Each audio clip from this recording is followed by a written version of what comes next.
At 3 in the morning, when the room is cool and your heartbeat sounds a little too loud against the pillow, your whole human story can narrow to one number: around 74,000 years.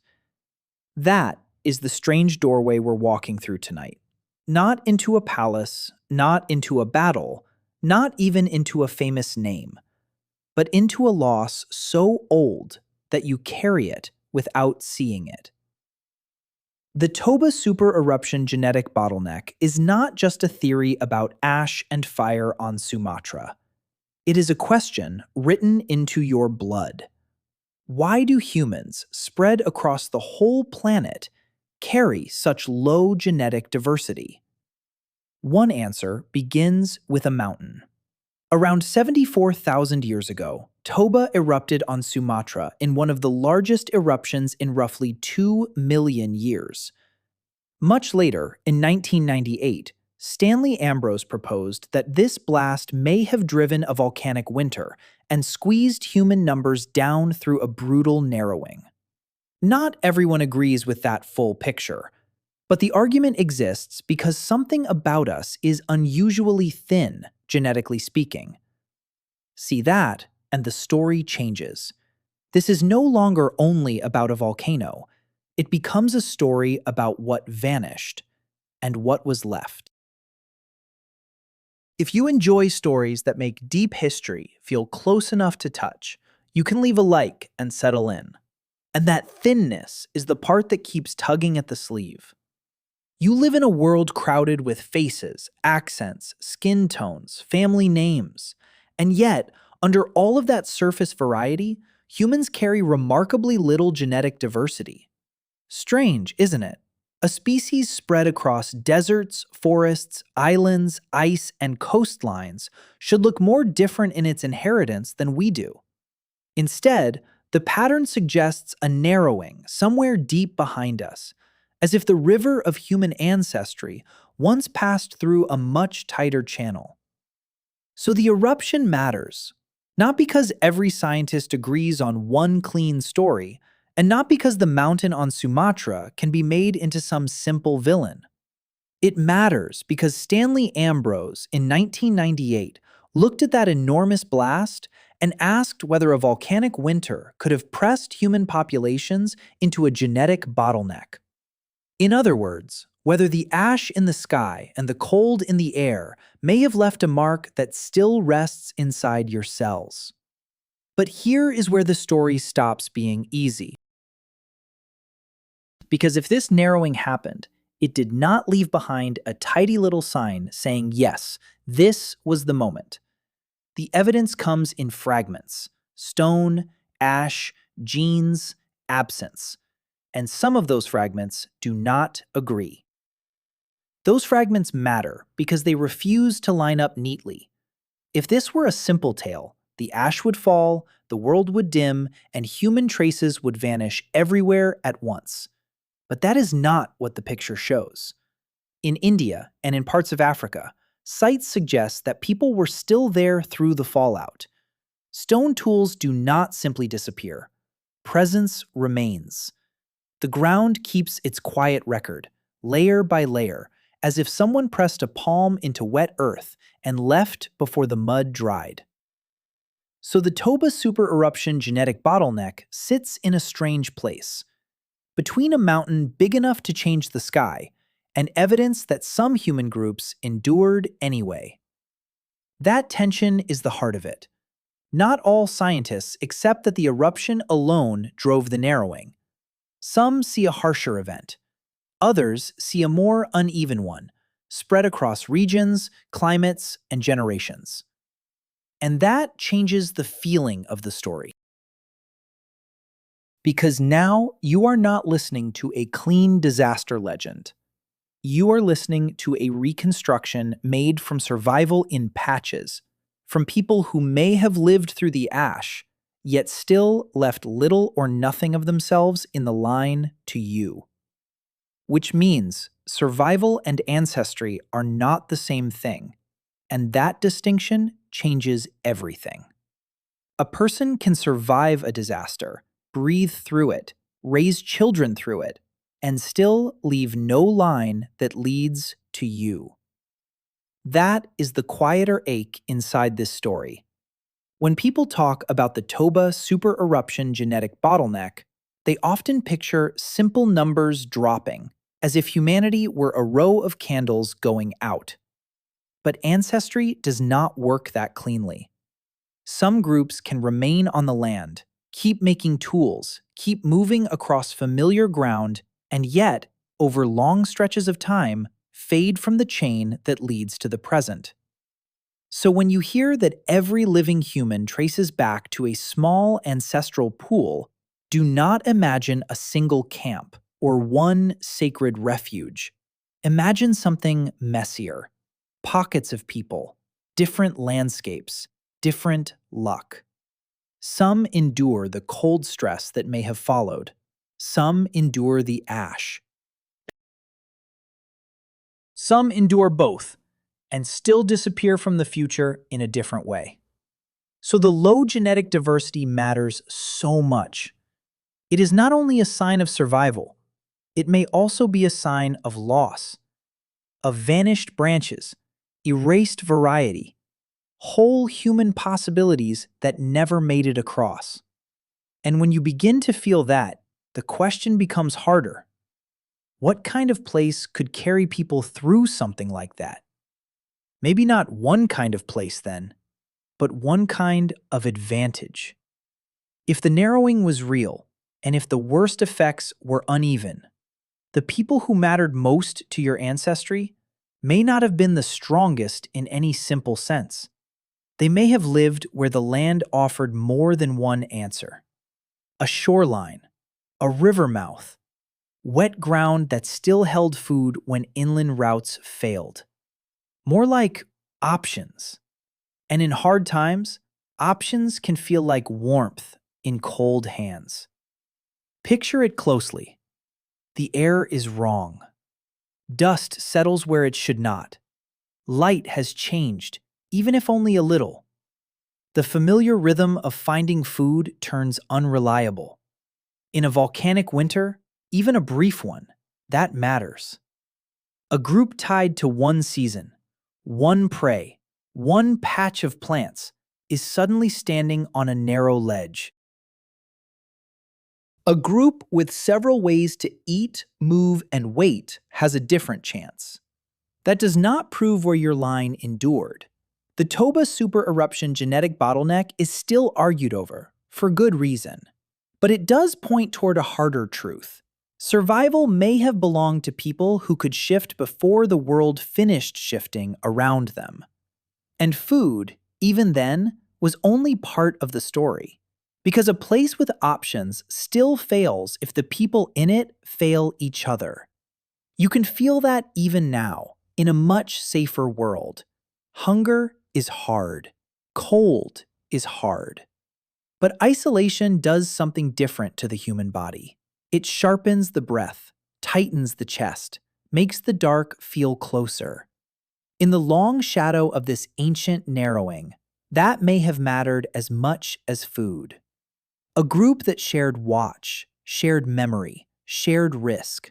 That group could stretch a bad season farther than a cluster of frightened individuals. So when you think about the people who carried ancestry through that old pressure, do not picture lone toughness first. Picture hands passing things. Water, a child, a tool edge, a place by the warm side of the fire. If the volcanic winter forced people into tighter margins, then cooperation was not kindness floating above survival. It was survival. And this is where the story starts to move from climate into mind. Because the Toba supereruption genetic bottleneck, if it shaped the line leading to you at all, may have favored more than bodies that endured stress. It may also have favored groups that could hold together under stress. And once you begin to ask what that requires, you arrive at something much stranger than ash. And that stranger thing may have been the human mind under pressure.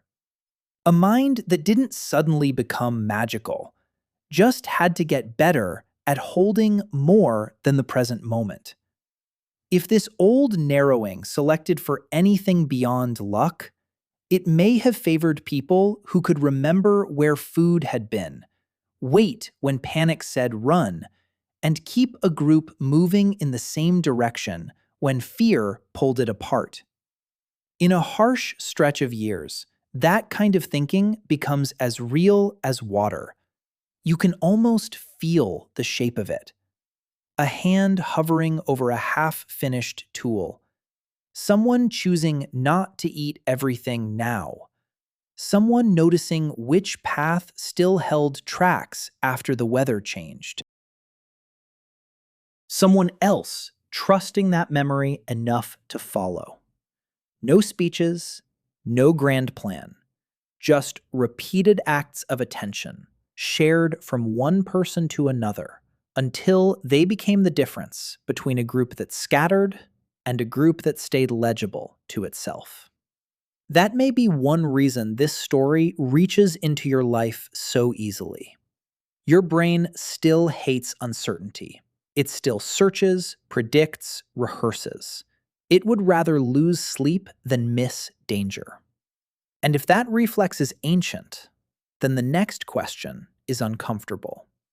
What else inside you was shaped by a world that no longer exists?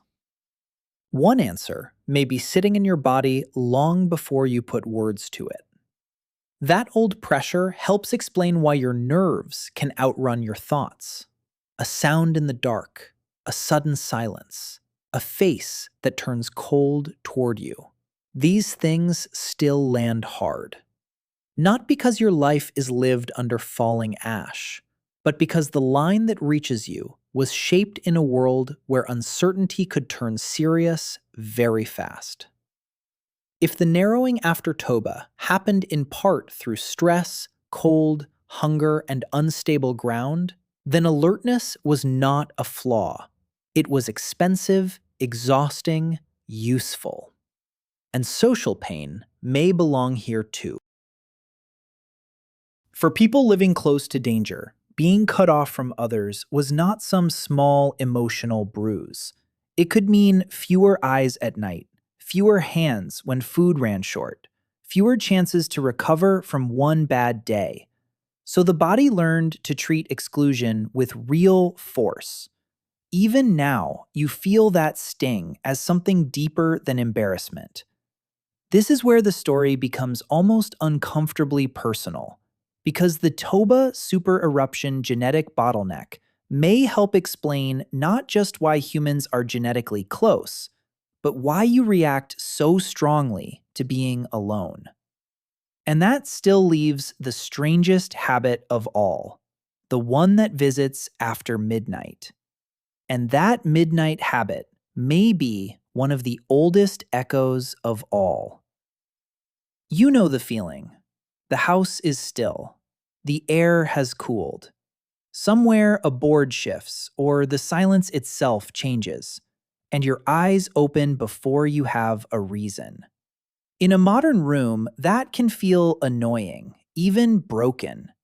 But in the long aftermath of the old narrowing, waking in the dark may have been useful. Some minds alert, some ears open, not every fire unwatched.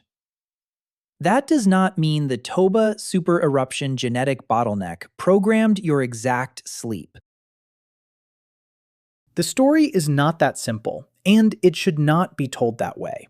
But if human ancestry passed through periods of severe uncertainty, then light sleep, broken sleep, alert sleep, those are not foolish designs.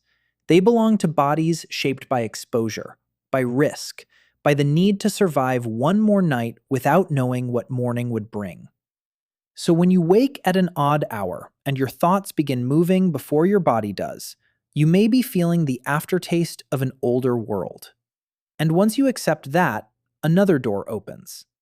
If ancient stress still lingers in your nerves and your sleep, then perhaps the same pressure also helped shape the one thing that made humans far more dangerous than hunger ever could: That thing was not sharper teeth, or thicker skin, or some simple burst of courage. It was living inside shared meanings.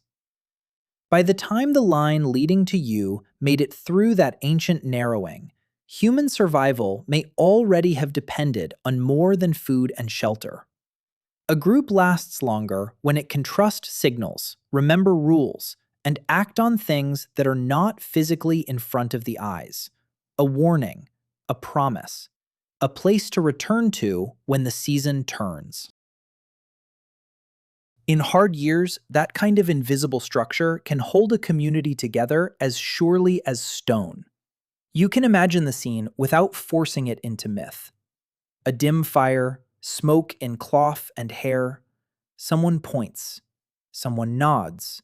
Someone waits because another person's memory is trusted.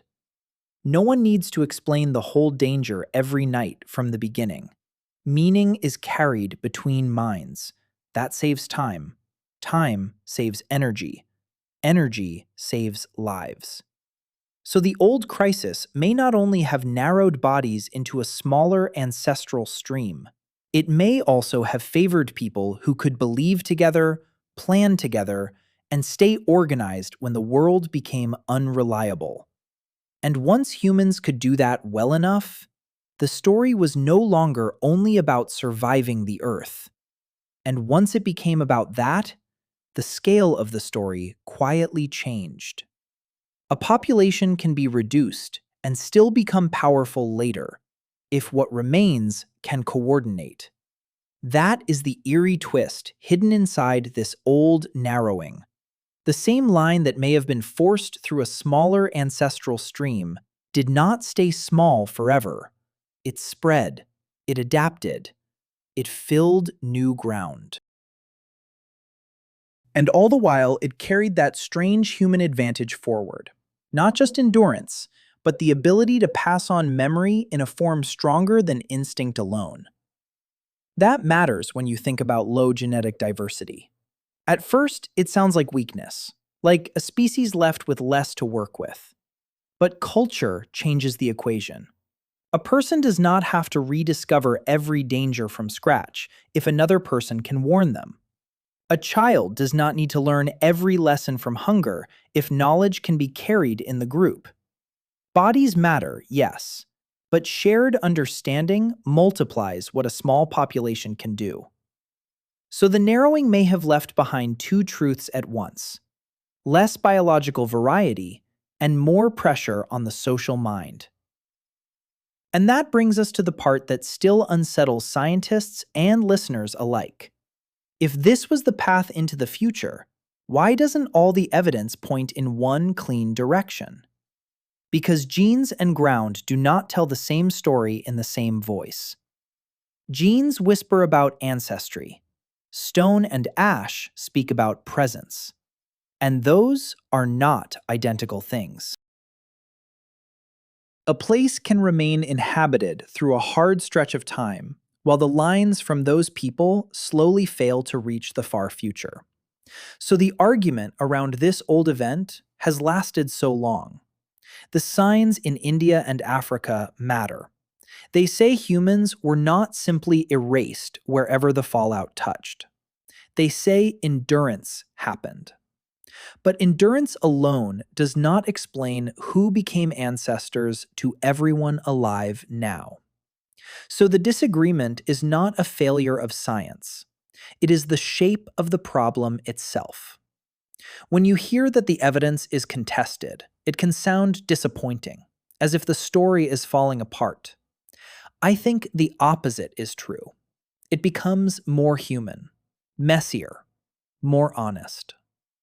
The Toba supereruption genetic bottleneck may not be a neat one-cause answer.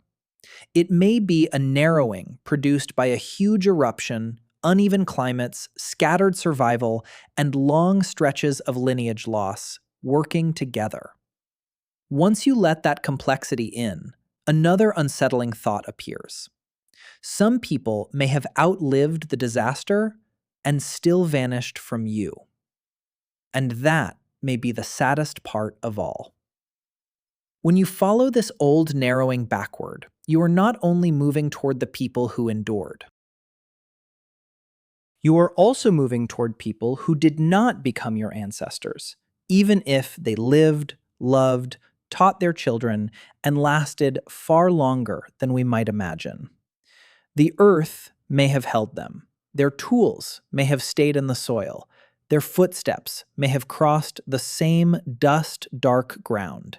And still, over time, their lines went quiet. That is what makes this more than a survival story. It is also a story of subtraction. Low genetic diversity can sound dry when you first hear it, like something trapped in a lab report.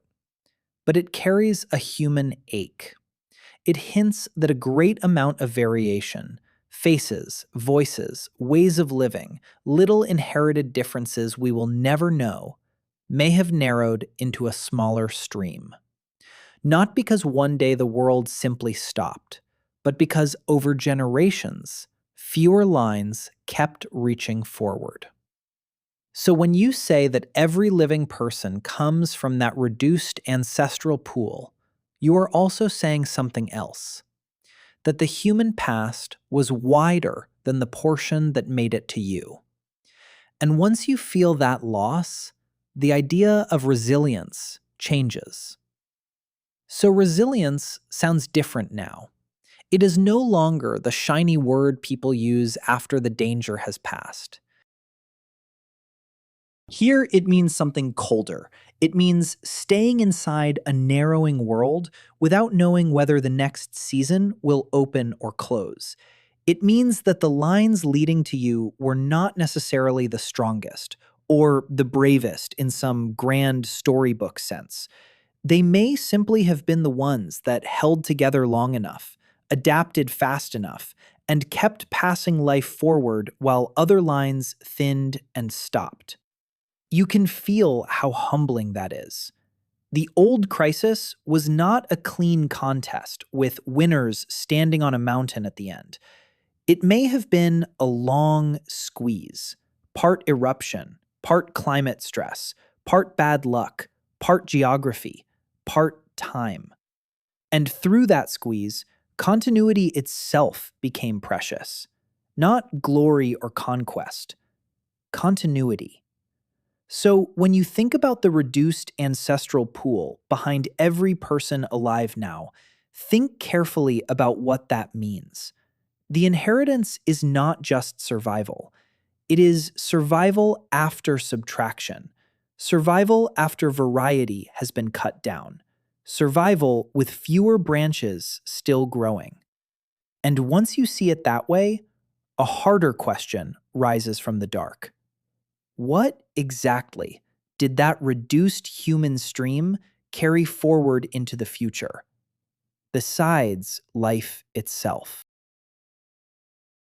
What it carried forward may have been a way of being human that still feels familiar inside your own life. Something more ordinary, and in a way more moving than that. A nervous system tuned to uncertainty, a social mind that leans toward other people when danger rises, a habit of storing meaning outside the body in memory, trust, and shared routine. If the reduced stream behind us preserved anything especially well, it may have been this: remaining coordinated when conditions turned unstable. You can see how practical that is. A small group under pressure cannot afford endless confusion.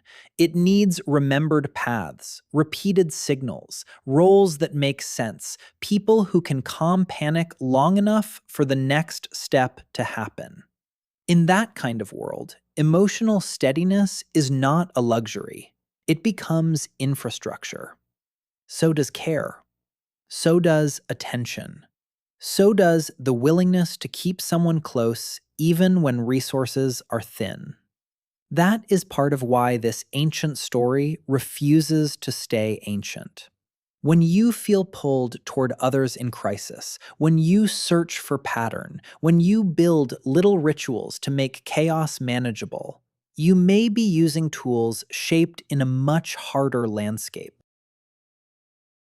And if that is true, then the future those people opened was never going to stay small. And once that future began to widen, the old narrowing did not disappear. It hid inside success. People spread, adapted, filled coasts and plains and difficult ground. Yet the mark remained in the background, quiet and stubborn. That is one of the strangest things about this story. You can look at the human world and see enormous variety in language, custom, memory, and belief, while the deeper biological picture still points back to a reduced ancestral stream. Expansion on the outside, constriction underneath. That is why low genetic diversity matters so much here. It is not canceled out by everything humans later became. In a way, it makes that later explosion feel even more uncanny. A species can pass through loss and still become everywhere. It can carry a narrowing in its inheritance and still cover the map with names, tools, stories, and homes. So the Toba question keeps its grip on people, not because it gives a simple origin tale, but because it forces two truths into the same room. Humanity may have been sharply reduced, and humanity still went on to become astonishingly widespread. And if both of those things are true at once, then the next question is almost impossible to ignore. What kind of species turns a bottleneck into a beginning? Maybe the answer is this: a species that survives by turning memory into structure. Shared memory, not the private kind that dies with one body. Past memory, the sort that can outlast fear if enough people hold it together. That may be one reason a narrowed human stream did not remain trapped inside its own reduction. If people could carry lessons across seasons, across children, across changing ground, then a setback in numbers did not have to stay a setback in possibility. You can hear how different that is from raw animal endurance. Endurance keeps a body alive tonight. Shared memory changes what tomorrow can be. A group that remembers where to return, when to wait, how to divide risk, how to calm panic, how to protect the young. That group is already more than a collection of hungry individuals. It is becoming a system. And systems travel. They can move through hard years. They can enter new landscapes without starting from nothing every single time. So the reduced ancestral pool behind you may have carried not merely genes forward, but a way of storing experience outside any one person, which makes the ancient narrowing feel less like a sealed chamber and more like a hinge. A hinge opens in two directions, and that is the other direction, not backward into loss, but forward into reach. A narrowed human stream can still open outward if what it carries is portable. Bodies and habits, ways of noticing, ways of teaching, ways of staying together long enough to try again somewhere else. That may be the deep power hidden inside this ancient event. The reduction did not leave behind a species made simple. It may have left behind one made intensely dependent on learned flexibility. You can imagine how that works. A group enters unfamiliar ground. The air smells different. Water runs in new patterns. Food has to be guessed at before it is trusted. In that moment, survival depends less on perfect instinct than on shared adjustment. Watch, compare, remember, warn, repeat. A species that can do that does not remain trapped by the place that first tested it. So the old narrowing begins to look less like an ending and more like a severe sorting of traits that help continuity travel. Portable resilience, social memory, and enough coordination to move through change without losing the thread of the group. Once you see that, the final mystery sharpens. How much of your own daily life is still organized by that thread, even now. And that thread may still be running through your ordinary days more than you think, in the small ways. The way you relax faster when another person is near. The way a routine can steady you when everything feels uncertain. The way a room changes when trust is present and tightens when it is not. If the old narrowing helped favor lineages that stayed coordinated under strain, then your comfort with rhythm, predictability, and belonging is not trivial at all. It may be ancient equipment. You can see it in stress. When life becomes unstable, people reach for structure almost automatically. Meals at certain times, repeated phrases, familiar voices, the same path walked twice. That is not weakness. It is what a social species does when it needs to keep the group from fraying. In a harsher world, that instinct would have been practical. It helped keep attention from scattering. And you can see it in loneliness, too. Isolation does not merely feel unpleasant, it can feel disorganizing, as if some inner map has gone dim. That reaction makes more sense if the line leading to you depended so heavily on staying tied to others through pressure. Which means the old event may still be shaping not just how you survive trouble, but how you define safety itself. And that may be why safety, for you, so rarely means comfort alone. It often means presence. Familiar voices in the next room, a message answered, a plan agreed on, a door locked, yes, but also a mind that no longer has to keep watch by itself. If that narrowing helped preserve lineages that survived through coordination, then safety was never only about shelter from weather. It was also about staying held inside a human pattern that did not break when pressure rose. That makes modern life feel a little different, doesn't it? You can have food, heat, walls, light, and still feel unsettled if trust is missing. You can be physically alone and perfectly unharmed, yet some deeper part of you refuses to believe that all is well. That reaction is not childish.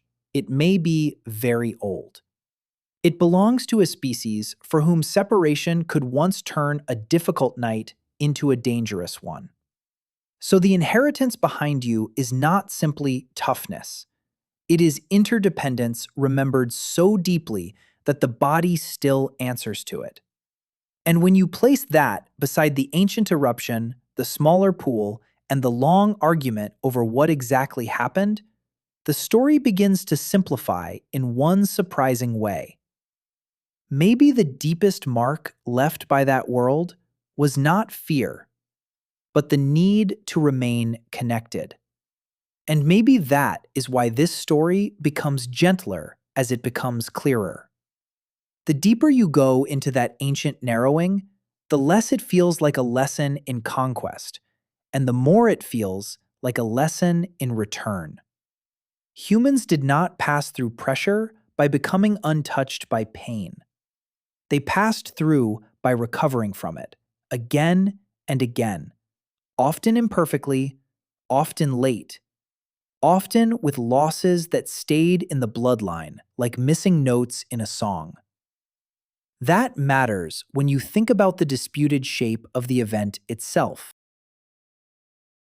Whether the eruption alone drove the narrowing, or whether it joined other pressures already at work, your line still emerged from a reduced pool. That much remains. And what that pool seems to have carried forward is not invulnerability. It is reconnecting, reorganizing, and continuing after disruption. You know that pattern, even if you've never named it. A bad week ends. Sleep returns slowly. Trust comes back in pieces. Routine is rebuilt. You do not become a different species because life broke your rhythm for a while. You become human again by finding the rhythm. And if that is the real inheritance here, then the last step in this story is not about Ash at all. It is about you, tonight, and what your body still remembers when the room goes quiet. And what your body remembers may be simpler than all the arguments built around it. Not the exact sky, the exact cold, or the sound of that distant mountain on Sumatra. What remains is more practical than that. Stay near. Notice change. Do not ignore the uneasy feeling too quickly. Repair the bond. Restore the pattern. Sleep lightly when something feels wrong. These are living habits, not museum relics in the mind, still working, still a little overcareful, still shaped for a world harsher than the one most of us lie down in now. That is why this old event keeps reaching forward through the centuries. Even if the full Toba link remains debated, even if the narrowing came through more than one pressure, the reduced ancestral pool behind every living person is real enough to matter. And when you place that fact beside your need for rhythm, your sensitivity to tension, your relief when connection returns, the distance between prehistory and tonight becomes strangely small. You do not have to imagine yourself as heroic to belong to this story. You only have to notice how deeply your life still depends on what those ancient lines may have preserved, and how gently the body softens when it finally believes the danger has passed. And that softening, when it finally comes, may be the most beautiful clue of all, because it tells you what the old pressure was really testing. Not just whether a body could endure cold or hunger, not just whether a scattered group could survive a damaged world, but whether people could find their way back into enough trust to rest. That is the hidden tenderness inside this harsh story. The line that reaches you may have been shaped not only by alarm, but by the ability to come down from alarm when safety was shared again. You know that feeling in your own life. A tense day, a hard conversation, hours of watchfulness you almost do not notice while you are inside them. And then, suddenly, a familiar voice, a hand on your shoulder, a message that says, "It's okay now." And your whole body changes. Breath drops, jaw unclenches. The room becomes inhabitable again. That response belongs here too. If the reduced ancestral pool carried forward anything essential, it may have been this rhythm: vigilance, connection, release. The body braces, reaches, settles, over and over, through ages. And when you hear that pattern clearly enough, the ancient narrowing stops sounding like distant science. It starts sounding like the way you are trying to fall asleep tonight. And here at the end, the old argument and the old tenderness can live in the same place. The Toba supereruption genetic bottleneck may never become a perfectly sealed story. The eruption on Sumatra was real. Stanley Ambrose gave one powerful explanation in 1998. The signs of survival in India and Africa remain. The debate stays open. But beneath that debate, one fact keeps its quiet weight. Every living person comes through a reduced human stream, a past marked by low genetic diversity and by countless lines that did not continue. So the picture that remains is not a throne, not a victory banner, not a chosen remnant. It is smaller than that, warmer too. Somewhere in the long dark, after pressure, after hunger, after uncertainty, a group stayed knowable to itself. Someone was recognized when they returned. Someone was given space near the warmth. Someone frightened was steadied before panic broke the shape of the night. And because that happened often enough, over and over, the line did not snap. By morning, the ash would still be ash, the cold still cold. but there would also be a footprint beside another footprint, heading in the same direction. That is how the species reached you. And that is why, when the house grows still, being held by the world can feel like enough.